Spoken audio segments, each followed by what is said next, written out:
Hey everyone, welcome back here again to a parallel world immortal longing. तो कैसे हैं आप सब? आई होप सब बहुत अच्छे होंगे। तो चलिए ज़्यादा टाइम नहीं वेस्ट करते और स्टार्ट करते हैं हमारी ongoing novel the ungraded heart के आगे का part. Let's start. Moonlight restaurant में डेविन ने वीआईपी चैम्बर बुक कर रखा था। ईबो के वहां पहुंचते ही वही नीचे उसका वेट कर रहा वो वेटर सीधा उसे उस रूम में ले जाता है, डेविन के रूम में, जहां डेविन पहले से ही उसका वेट कर रहा था।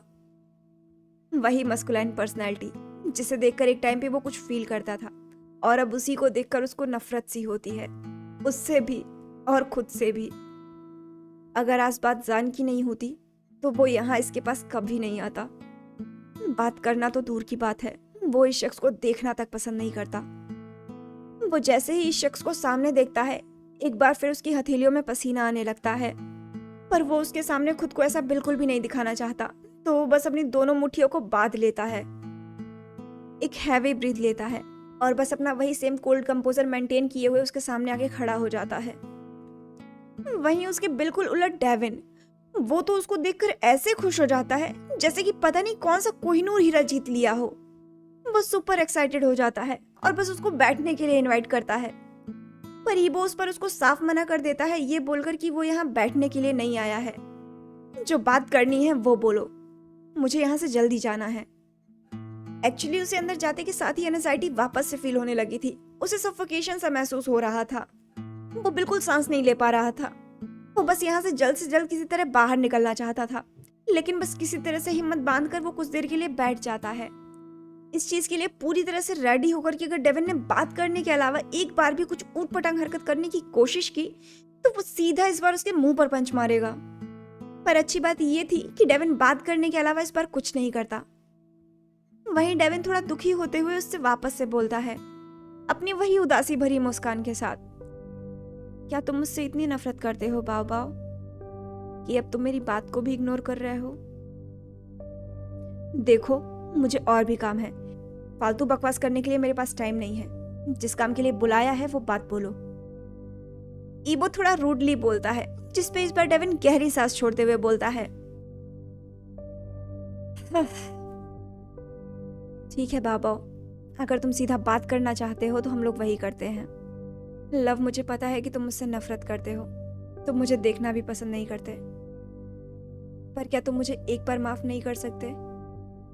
एक आखिरी बार, जो भी कुछ मैंने अतीत में किया उसके लिए, और मेरी उस गाला नाइट वाली हरकत के लिए भी। प्लीज अगर हो सके तो मुझे उसके लिए माफ कर दो।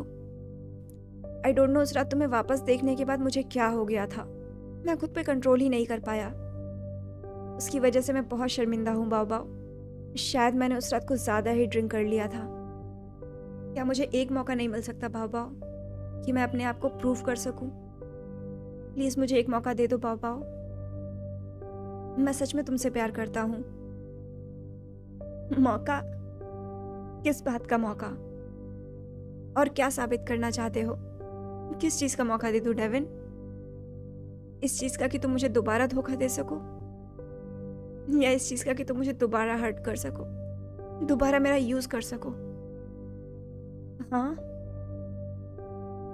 बोलो।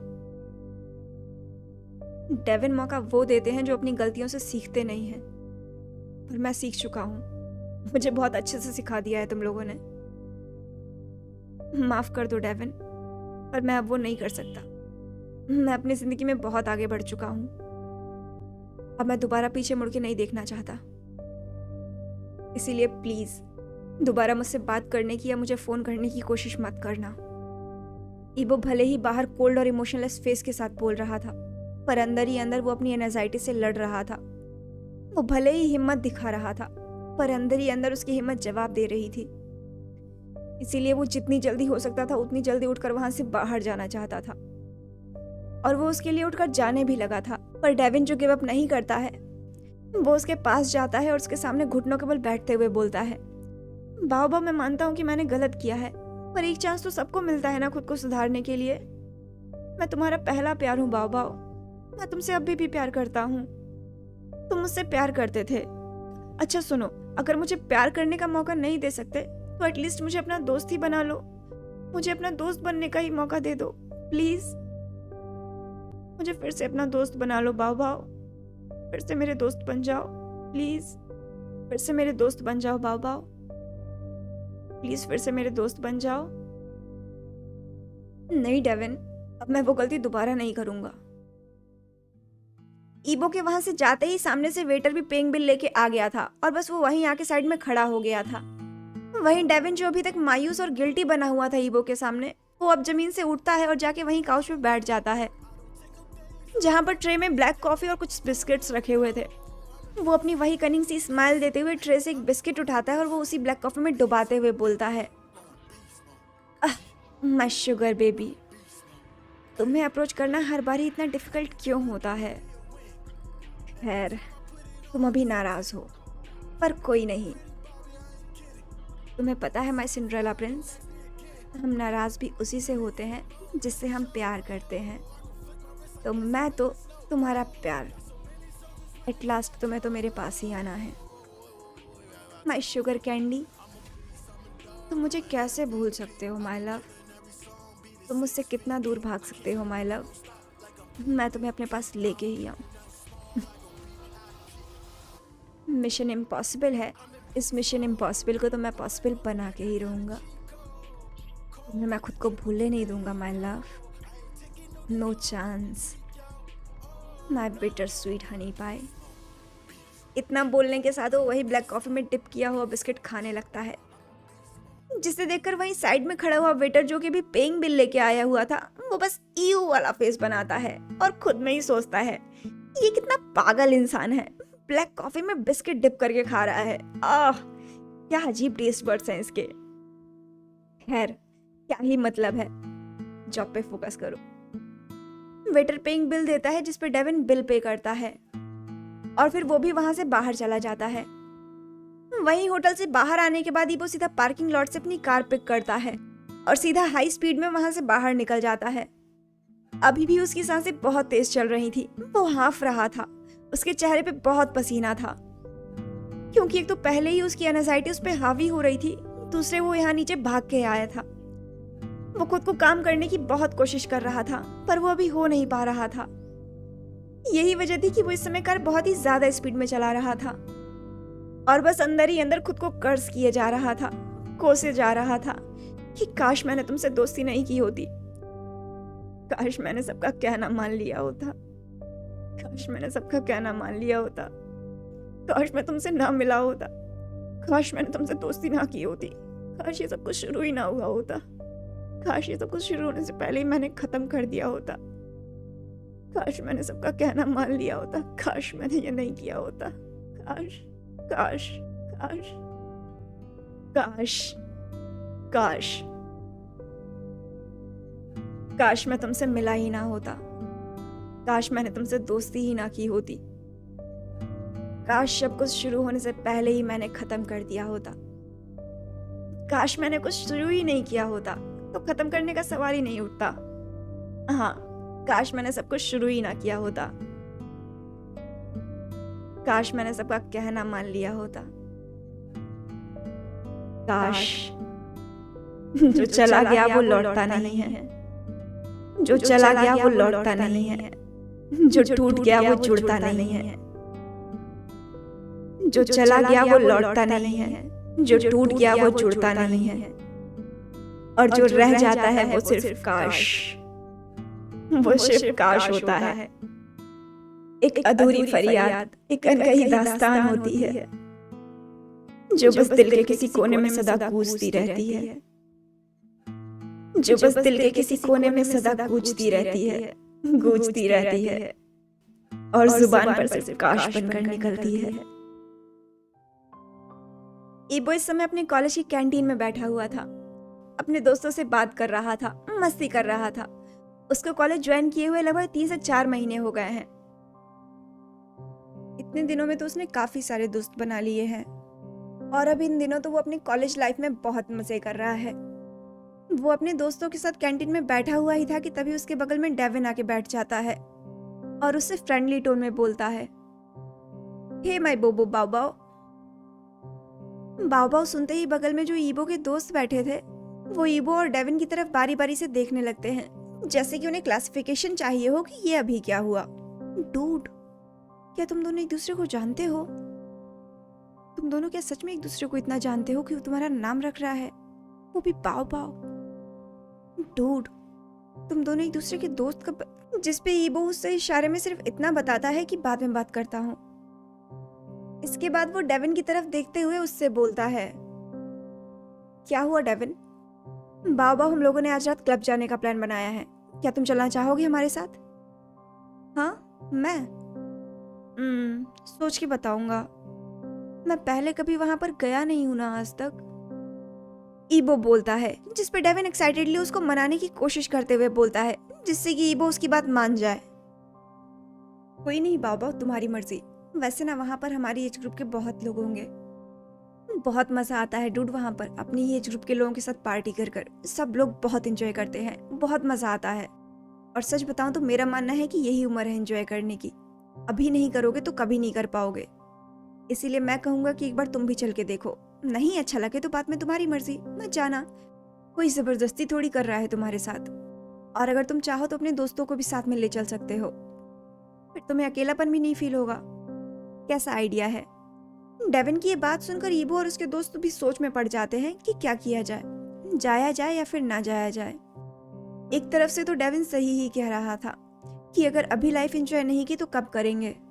बस इसीलिए वो सब भी डेविन की बात मानना ही डिसाइड करते हैं और क्लब जाने के लिए रेडी हो जाते हैं कि एक बार तो जाके देखना ही चाहिए। एक ही बार की तो बात है, अगर नहीं अच्छा लगे तो दोबारा नहीं जाया जाएगा। पर ईबो फिर भी एक चीज के लिए परेशान था, और वो ये कि वो अपने डैड से क्या बोलेगा। और उसकी ये परेशानी वहीं बैठे डेविन ने भांप भी लिया था। वो ईबो से बोलता है, बाओ बाओ, अब क्या हुआ? अब क्यों परेशान हो तुम?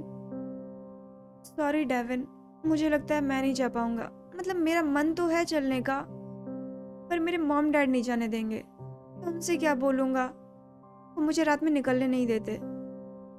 जिस पे डेविन बोलता है, अरे my sweet innocent Cinderella Prince, तुम्हारे डैड और मम से बताएगा कौन? तुम पहले हमें ये बताओ। ये सब चीजें कोई डैड और मम को बताकर करने वाली थोड़ी होती हैं। किसी के भी पेरेंट्स परमिशन नहीं देते इन सब चीज के लिए। फिर भी अगर उन्हें तुम्हें कुछ बताने का मन है ही तो कह देना कि दोस्त की बर्थडे पार्टी में जा रहे हो, बस सिंपल। फिर तुमसे कोई कुछ नहीं पूछेगा और इसके लिए तो कोई मना भी नहीं करेगा। तो रिलैक्स रहो, ठीक है? ठीक है, देखता हूँ। चलो ठीक है, फिर बाद में मिलता हूँ, बाय बाय। इसके बाद डेविन वहां से चला जाता है अपने दोस्तों के पास। वहीं वो अपने दोस्तों को डेविन और अपनी दोस्ती की सारी बात बताता है, सारी राम कहानी सुनाता है, जिसपे सब तो बस नॉर्मल रिएक्शन देते हैं। पर बगल में बैठा जो वुहान था, उसको ये चीज अच्छी नहीं लग रही थी। पता नहीं क्यों, पर उसको ये सब चीजें खटक रही थी। तभी वो बस ईबो को अलर्ट करते हुए बोलता है, क्योंकि इससे ज्यादा वो कुछ कर भी नहीं सकता। डूड, मुझे ये सब कुछ सही नहीं लग रहा है। पता नहीं क्यों ये सब कुछ अजीब लग रहा है।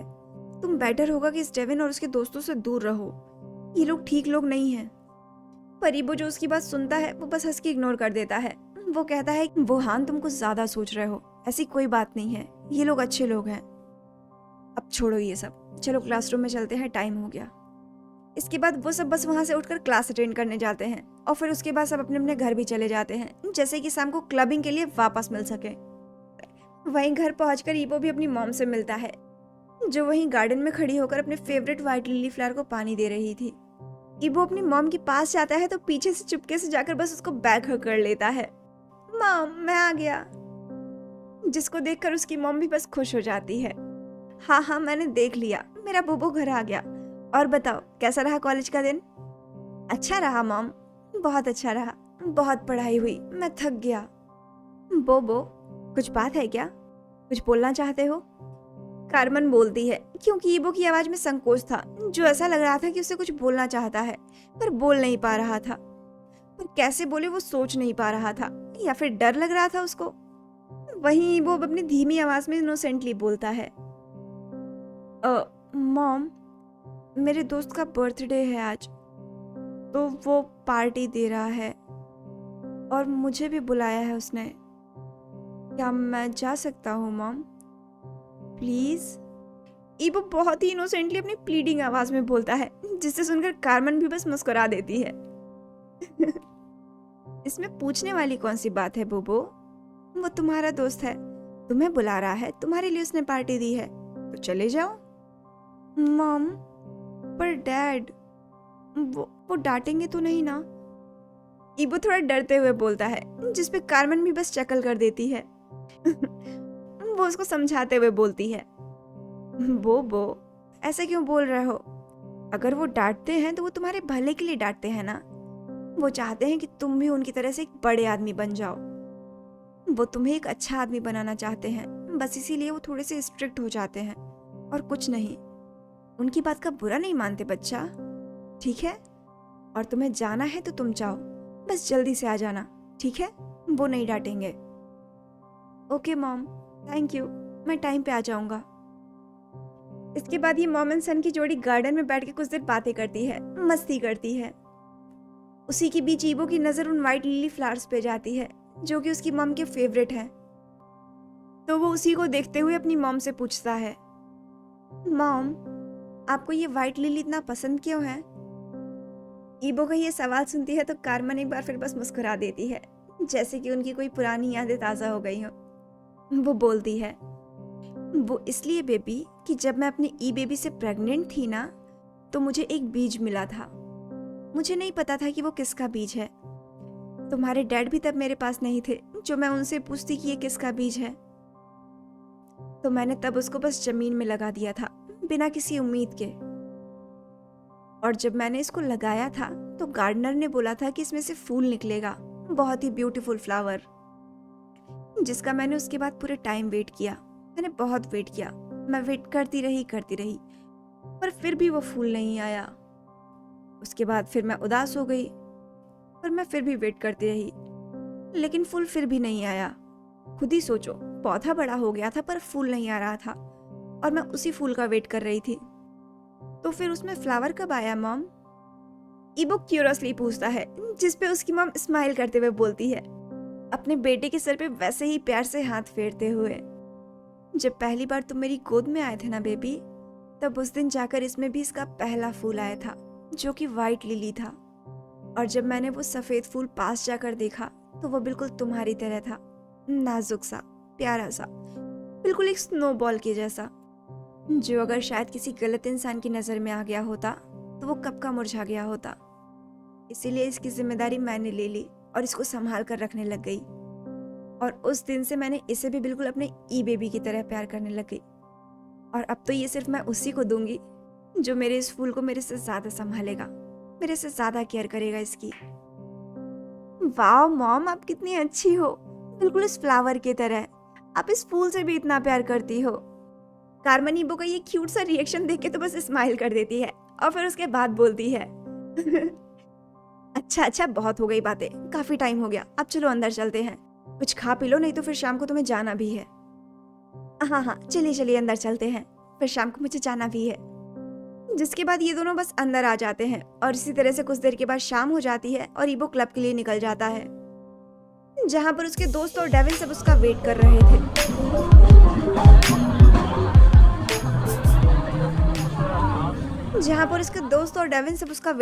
थे। यहाँ पर वहान नहीं आ पाया था क्योंकि उसको उसके पेरेंट्स की परमिशन नहीं मिल पाई थी, इसीलिए ईबो इस समय अकेला ही था।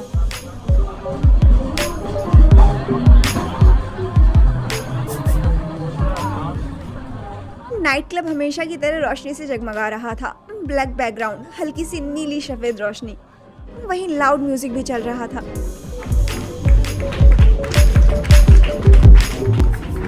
जिसके बीट पर वहां मौजूदा मैक्सिमम लोग बस नाच रहे थे। वहीं बार काउंटर पर बारटेंडर्स भी ड्रिंक सर्व कर रहे थे। सब अपने काम में बिजी थे, सब अपना एंजॉय कर रहे थे।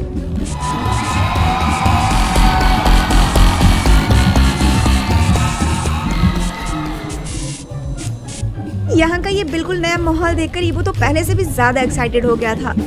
वो हर एक जगह हर एक चीज पर अपनी नजर दौड़ा रहा था, बहुत ही क्यूरियोसिटी से सब कुछ देख रहा था। यहाँ मौजूद हर एक चीज उसको अलग ही थ्रिल दे रही थी। Wow Devin, it's so amazing, यहाँ पे कितना अच्छा लग रहा है, मजा आ गया यार। इसी को कहते हैं नाइट लाइफ, है ना? बिल्कुल बाओ, ये तो अभी शुरुआत है, आगे आगे देखो होता है क्या। You excited? डेविन ईबो से बिल्कुल वैसे ही एक्साइटेडली पूछता है, जिस पे ईबो अपनी चमचमाती हुई आंखों से सामने की तरफ देखते हुए बोलता है, you know what, I am super excited. मैं पहले कभी यहाँ क्यों नहीं आया? डेविन ईबो का एक्साइटमेंट देखता है तो वो और तेज हंसते हुए बोलता है, बाओ बाओ, तुम सच में बहुत क्यूट हो। तुमने ऐसी बहुत सारी चीजें नहीं देखी है माय सिंड्रेला प्रिंस। अभी तो ये सिर्फ शुरुआत है, आगे आगे देखो होता है क्या, कितना मजा आता है इस लाइफ में। मतलब? अरे मतलब अभी कुछ नहीं बाओ बाओ, पहले ये एंजॉय करते हैं। चलो हम अंदर चलते हैं, उधर चलते हैं, वहां पे बैठ के बात करते हैं। चलो चलो।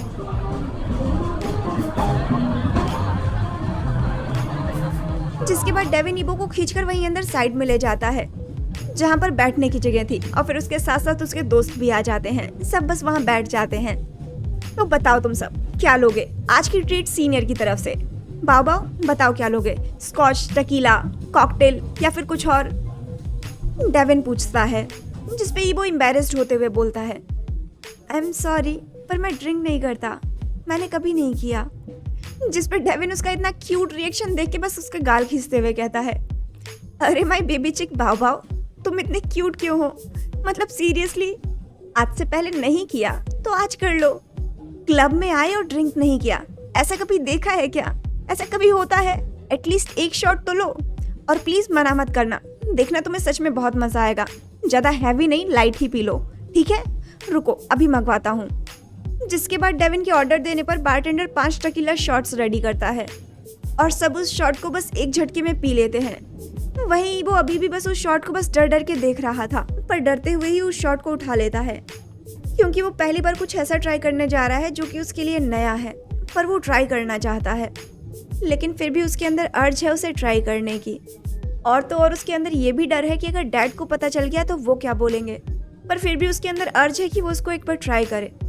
वो जब देखता है कि उसके दोस्त भी पी ही लिए हैं तो वो भी अपना मन बना लेता है, क्योंकि सब पी रहे हैं, तो वो भी अब बिना कुछ ज्यादा सोचे बस एक शॉट मार ही लेता है और वहीं रखा हुआ लेमन भी टेस्ट करता है। कितना कड़वा है ये।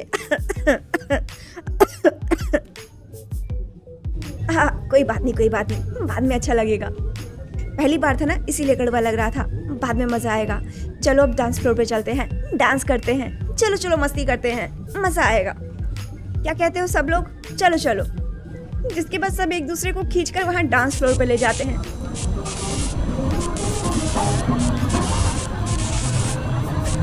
जिसके बाद वो सब वहां एक दूसरे को खींचकर डांस फ्लोर पे ले जाते हैं, जहां पर सब खूब डांस करते हैं, खूब मस्ती करते हैं, खूब मजा करते हैं। और उन्हीं के साथ साथ ईबो भी खूब एंजॉय करता है, क्योंकि उसके लिए ये सब एकदम नया था और साथ ही बहुत ही ऑसम और बहुत ही एक्साइटिंग भी था।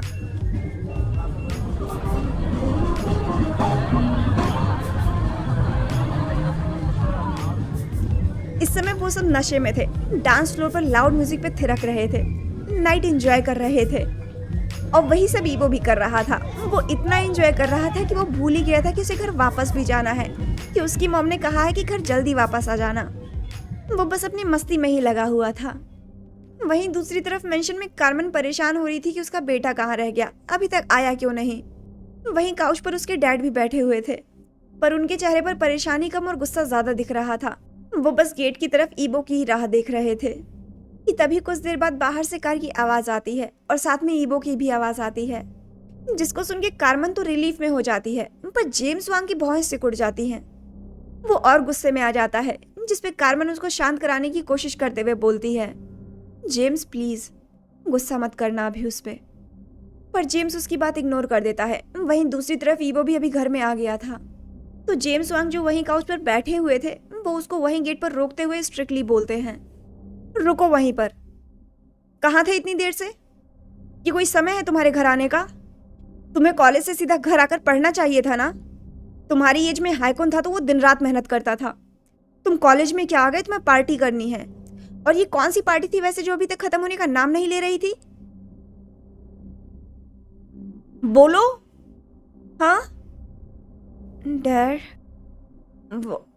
वो आई एम सॉरी।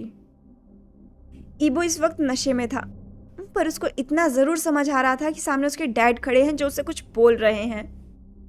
और पुराने एक्सपीरियंस के बेस पर उसका सबकॉन्शियस माइंड उसको ये ज़रूर बता रहा था कि यहाँ पे ये पक्का खड़े होकर कुछ चिल्ला रहे हैं, कुछ बोल रहे हैं जिस पे उसको सॉरी बोलना है। तो बस वो वही सॉरी बोल रहा था।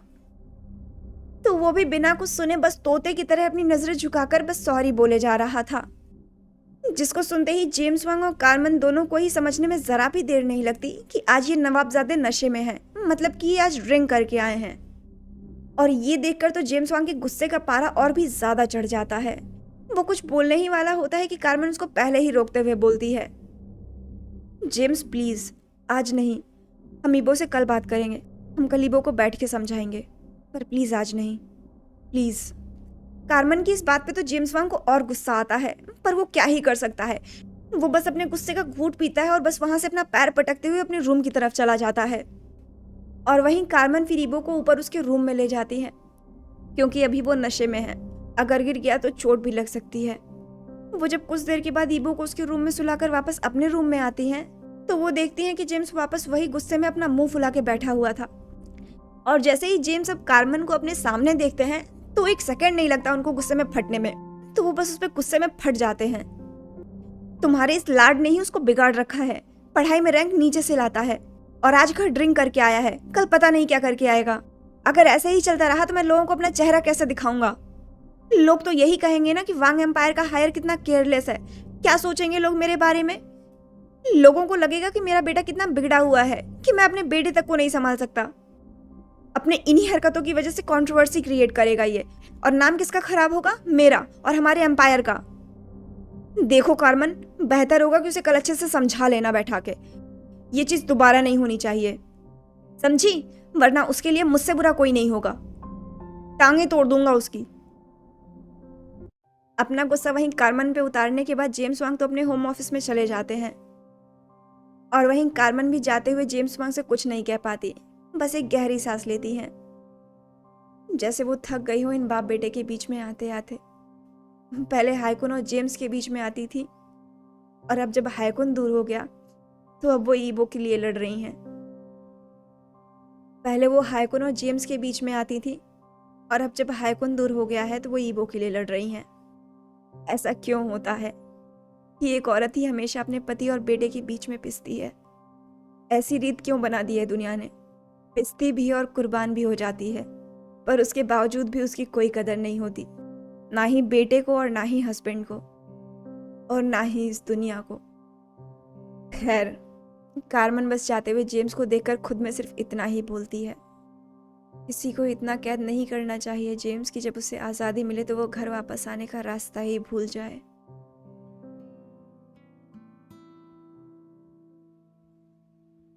वेल मिस्टर वांग, मैंने आपको बस ये बताने के लिए फ़ोन किया था कि मेरी बेटी को आपका बेटा बहुत पसंद आया है, पर आपके बेटे ने उसमें कोई खास दिलचस्पी नहीं दिखाई, ऐसा मेरी बेटी का कहना है। तो मिस्टर वांग, मैं बस आपसे ये कहना चाहूँगा कि आप एक बार अपने बेटे से बात कर लें, उससे पूछ लें कि उसे मेरी बेटी पसंद भी है या नहीं। देखिए मिस्टर वांग, ये मैरिज भले ही हम लोगों ने फिक्स की है, पर रहना तो इन दोनों को साथ में ही है ना। मेरा मानना ये है कि भले ही ये मैरिज एक बिजनेस मैरिज है, पर मैं चाहता हूँ कि दोनों बच्चे एक दूसरे के साथ खुश रहें, ना कि एक दूसरे के साथ मजबूरी में बंधें। इसीलिए मैं चाहता हूँ कि सोफिया और ईबो एक दूसरे से एक दो बार और मिल लें, एक दूसरे को जान लें। और अगर आप बुरा ना माने मिस्टर वांग, तो मैं भी एक बार अपने होने वाले सन इन लॉ से मिलना चाहूँगा। जिस पे जेम्स वांग बोलते हैं, जो भी मिस्टर रिचर्ड से कॉल कॉन्वर्सेशन कर रहे थे। अरे अरे मिस्टर रिचर्ड्स में बुरा मानने की कौन सी बात है, वो आपका भी बेटा है, जब आप चाहें तब आप उससे मिल लें, मुझे कोई एतराज नहीं है। जिस पे मिस्टर रिचर्ड वापस से बोलता है जी मिस्टर वांग।